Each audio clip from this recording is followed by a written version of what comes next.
ओम श्री साई नाथाय नमः। और मेरे साई परिवार, कैसे हो आप सब? स्वागत है आपका आपके ही खुद के चैनल में, श्री द्वारकामाई जहां विराजे साई के चैनल पे।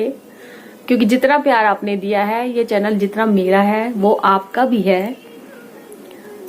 तो साई भक्तों, आज मैं बात करूंगी एक बहुत छोटे से मिरेकल के साथ, जिसमें मैं ये बताना चाहती हूँ कि बाबा इंसानों के साथ साथ जानवरों से भी कितना प्रेम करते हैं, कितना चाहते हैं। और जानवर जो है, पशु पक्षी जो है, वो भी बाबा को कितना प्रेम करते हैं, ये मैं आज आपको बताऊंगी। हम इंसान लोग भक्ति कर सकते हैं, बोल सकते हैं, बाबा के लिए सब कुछ कर सकते हैं, लेकिन जानवर तो ये सब नहीं कर सकते, पशु पक्षी ये सब नहीं करते। लेकिन उनके पास भी एक हृदय है जिसमें बाबा वास करते हैं। इसलिए हमें पशु पक्षियों में भी, जानवर हो या बिन बोले पशु पक्षी जो भी हैं, उन सब में हमें साईं दर्शन करना चाहिए। तो बात ये उस समय की है जब हमने घर में, मेरी शादी नहीं हुई थी और मम्मी के घर पे मेरे ब्रदर एक डॉग लेके आए थे, फीमेल डॉग लेकर आए थे। और डॉग से मेरे भाई को बहुत प्यार है, वो बहुत ज्यादा केयर करते हैं, तो इसलिए उन्होंने शौक था उनको, तो एक डॉग वो घर लेकर आए। और वो डॉग 1 मई और थर्सडे के दिन आई थी। साल तो मुझे अभी याद नहीं है, लेकिन दिन 1 मई था और थर्सडे था, बाबा का दिन था। और मेरे ब्रदर जब उसको शाम के वक्त लेकर आए, तो जैसे कि हम लोग साईं भक्त हैं, हमारा परिवार साईं भक्त परिवार है पूरा, तो हमारा तो आना जाना बाबा को नमस्कार करके ही होता है, कहीं जाते हैं तो भी, आते हैं तो भी। तो जैसे ही वो डॉग लेकर आए, उन्होंने आते के साथ ही बाबा के सामने हमारे तस्वीर रखी थी, डॉग को भी वहां पर मत्था टिका दिया। और वो पमेरियन डॉग थे, व्हाइट में जो कलर के होते हैं बालों वाले, वो वाला डॉग था। तो उन्होंने आते ही उनको मत्था टिका दिया और उसके बाद घर में उनकी एंट्री की। अब डॉग जो थे, उसका नाम शेफी था। मैं बार बार डॉग कहूंगी तो शायद वो भी हमारे घर के एक मेंबर थे उस समय। देखो, पशु पक्षी कोई भी आप घर में जानवर पालें, कुछ भी पालें, डॉग हो या फिर कोई भी हो, उससे एक अटैचमेंट हो जाता है सब लोगों का, घर के मेंबर की तरह हो जाता है वो भी हमारा। तो उसका नाम शेफी था। तो शेफी 2-4 दिन की ही थी जब उसको घर लेकर आए थे। उसके बाद उसकी केयर की और वो जैसे तैसे बड़ी हुई, तो हमने देखा कि वो साईं बाबा के बहुत उसको अटैचमेंट है बाबा से। पूरा घर छोड़ के वो सीधा वहीं बैठती थी जहां बाबा की मूर्ति थी। और थर्सडे को जब हम लोग मंदिर जाया करते थे और वहां से प्रसाद लेके आते थे, पूड़ी और कभी कभी छोले की सब्जी, पूड़ी मिलती थी, हलवा मिलता था, या जो भी कोई प्रसाद वहां से हमें मिलता था और हम घर लाते थे, तो वो इतना खुश होती थी कि मंदिर से आए, उसको पता चल जाता था कि ये बाबा के मंदिर से आए हैं। और प्रसाद छीन छीन के मांग के खाती थी कि मुझे दो। हम उसको भी उसका हिस्सा देते थे क्योंकि वो भी हमारे एक घर का मेंबर है। उसके बाद भी वो इतनी जबरदस्ती हमसे मांगती थी कि मुझे और दो। और जब उसको उसका हिस्सा देते थे तो वो उसको उठाकर ऐसे भागकर किसी कोने में चली जाती थी और चुपचाप वहां शांति से बैठ के खाती थी, जैसे उसको कितना समझ में आता है कि ये प्रसाद है और उसको कैसे खाना है। हम लोग ये सब चीज नोटिस करते थे कि ये बाबा के बोलती बेशक नहीं है, लेकिन इसके अंदर जो प्राण है ना, ये अंदर अंदर बाबा की भक्ति करती है। तो जब वो 2 या 4 महीने की थी, तो हमने देखा कि उसका जो एक कान था वो खड़ा था, एक कान खड़ा नहीं होता था। डॉग सुंदर लगते हैं, वो सुंदर बहुत थी, पर कान की वजह से हम लोग सोचते थे कि ये क्या कुछ दिक्कत है इसके कान में, लगता है। एक तो खड़ा रहता है और एक बिल्कुल डाउन रहता है। तो हमने कहा डॉक्टर को दिखा देंगे, चलो ठीक है। लेकिन उससे पहले ही हमारी मम्मी ने बोला कि ऐसा करो, बाबा की उदी लगा दो, बाबा सब ठीक कर देंगे। और हमने बाबा की उदी रात को हमने उस बाबा की उदी उसके कान से लगा दी। मैंने कहा इधर आओ, सुबह बाबा की उदी लगा देते हैं। और उसने बड़े प्यार से लगवा ली।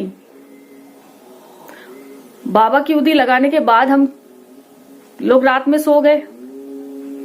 अगले दिन हम क्या देख रहे हैं कि शाम होते होते उसके कान धीरे धीरे करके खड़ा होने लगा। हमने कहा ये मम्मी उदी लगाने से तो देखो इसको कितना फर्क पड़ गया। बाबा ने तो उसको भी अपना आशीर्वाद दे दिया और 2-3 दिन के अंदर वो बिल्कुल ठीक खड़ा हो गया। उसका कान, दोनों कान उसके साइड से जो डॉग के होते हैं, आप समझ सकते हैं। वो पहले ही इतनी सुंदर थी और उसके बाद वो और भी सुंदर हुई। और बाबा का आशीर्वाद देखो कैसे उस तक भी पहुंचा। इस उदी में तो इतना करिश्मा है कि हम इंसानों पे क्या, ये जानवरों पे भी काम कर जाती है। ये खुद का मेरे घर में एक्सपीरियंस है और जितने भी एक्सपीरियंस मैं आपको बता रही हूँ सब कुछ मेरे साथ ही हुए हैं। घर के और मेंबरों के साथ भी हुए हैं और किसी दिन वो भी आपको बताएंगे बैठ के कि क्या क्या मिरेकल उन्होंने अपनी लाइफ में बाबा के देखे हैं। और उसके बाद वो डॉग हमारा, उसके बाद उसको वो कोई प्रॉब्लम नहीं हुई। 12-13 साल वो हमारे साथ रही और 12-13 सालों में वो, हम भजन करते थे वो हमारे पास आके बैठ जाती थी, कीर्तन करते थे वो बैठ जाती थी, पूजा में पूरा ध्यान उसका हमारा पूजा में रहता था। मतलब बिना बोले वो बताती थी कि मैं बाबा की भक्त हूं और मुझे बाबा से कितना अटैचमेंट है।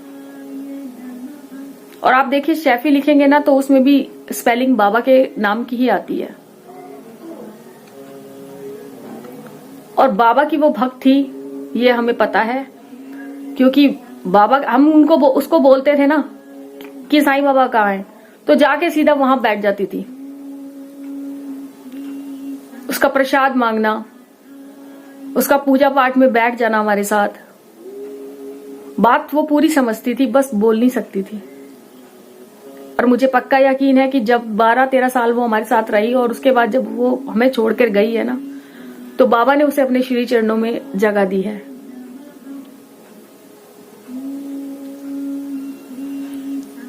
इतने दयालु हमारे साईनाथ है।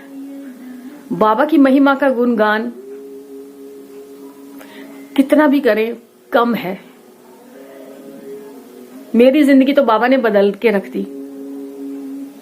जितनी खुशियां मुझे बाबा को पाने के बाद मिली है ना, उससे पहले कुछ नहीं था। मुझे गुस्सा आना, मेरी आदतें बहुत ज्यादा खराब थी, लेकिन जब से बाबा मिले हैं, बाबा के अलावा कुछ याद ही नहीं रहता।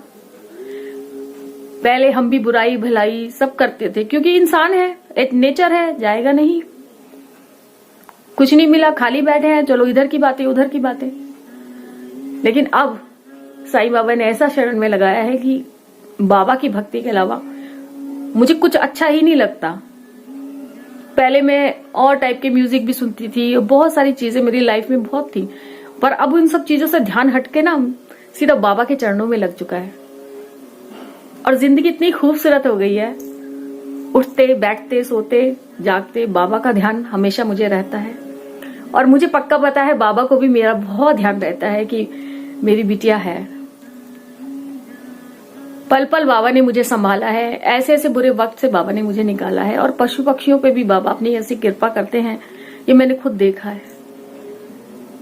बाबा भी अपने टाइम में जो द्वारका माई में डॉग थे, गाय थी, बिल्लियां, तोते, कौवे, सब कोई बाबा के द्वारका माई में जा सकता था।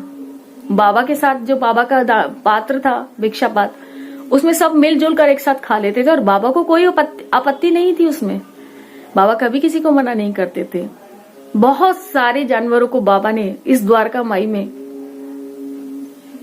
अपना स्थान दिया। कैसे उनकी बाबा ने गति सही कही, इसके बारे में भी कभी बात करेंगे। तो साईं भक्तों, पशु पक्षी में भी बाबा का दर्शन करिए, उनको कभी कभी कुछ ना कुछ खिलाते रहिए। डेली अगर आप खिलाते हैं ये सोच के कि बाबा है इसके अंदर भी, बाबा ने कहा है कि सब जानवरों में भी मेरे स्वरूप के आप दर्शन करिए, किसी को दुख ना पहुंचाइए। तो बाबा हमारे इतने दयालु हैं। और बाकी तो बाबा की भक्ति आप दिन रात करिए, आपको उसका फल आज नहीं तो कल मिलेगा ही मिलेगा। बाबा कभी भी किसी का भक्ति की है आपने तो आपको उसका फल जरूर मिलेगा। आप ये ना सोचे कि एक दिन में काम नहीं हुआ, 2 दिन में नहीं हुआ, और ये हमने किया तब काम नहीं हुआ, हमने व्रत रखे तो काम नहीं हुआ। नहीं, वो बाबा पे ऋण है, बाबा खुद ही उस काम को समय आने पर कर देते हैं। आप हिम्मत ना हारिए और अपने जीवन में उदी का सेवन करते रहिए। उदी हमारी माँ है, बाबा का दिया हुआ आशीर्वाद है। तो साईं भक्तों, इसी मिरेकल के साथ मैं ये वीडियो समाप्त करूंगी, क्योंकि ये काफी लंबा हो सकता है। बाबा की बातें तो खत्म नहीं हो सकती। और अगर आपको ये वीडियो मेरे वीडियो आपको थोड़े बहुत भी अच्छे लग रहे हैं, आपको कुछ बाबा के बारे में जानकारी मिल पा रही है, या आप कुछ भी मोटिवेट हो रहे हैं बाबा को लेकर, तो प्लीज आप कमेंट्स में मुझे बता सकते हैं, मेरी गलतियां बता सकते हैं। मुझसे जुड़े रहने के लिए आपका बहुत बहुत धन्यवाद। आपका जो प्यार है वो मेरा सौभाग्य है कि आप लोग मुझे मिले हैं। और इसी के साथ ओम साई राम, जय साई राम।